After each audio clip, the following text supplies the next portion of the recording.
Hello everyone, আজ কোনো রান্না নয়, আজ নিয়ে এসেছি ঘরে তৈরি ভাইরাল রাইস ফেস মাস্কের রেসিপি। এর জন্য প্রথমেই আমি 1 কাপ আতপ চাল ফুটিয়ে সেটাকে ঠান্ডা করে নিয়ে একটা ব্লেন্ডারের মধ্যে নিয়ে নিয়েছি। সাথে নিয়েছি হাফ কাপ মতো টক দই আর কিছুটা জল অ্যাড করেছি। এরপর ভালো করে ব্লেন্ড করে নিলে এরকম একটা স্মুথ পেস্ট তৈরি হয়ে যাবে।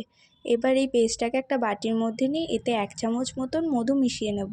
এরপর অ্যালোভেরা জেলের জন্য আমি এখানে ফ্রেশ অ্যালোভেরা লিভ ইউজ করেছি। আমি এখানে এক ধরনের কোরিয়ান ট্রিকের মাধ্যমে এই অ্যালোভেরা জেলটাকে বার করে নিয়েছি।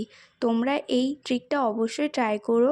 এই পদ্ধতিতে খুবই ভালোভাবে অ্যালোভেরা জেলটাকে বার করা যায়। এরপর এটাকে মিক্সড করে নিলে আমাদের রাইস ফেস মাস্ক তৈরি।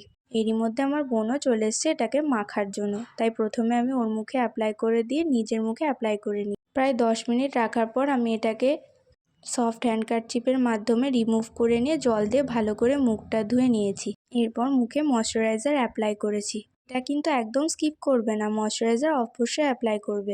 তারপর আমার বোনকেও ময়শ্চারাইজার অ্যাপ্লাই করে দিয়েছি, ও সেটাফিল ইউজ করে। আজকের জন্য এটুকুই, দেখা হচ্ছে নেক্সট ভিডিওতে। টাটা।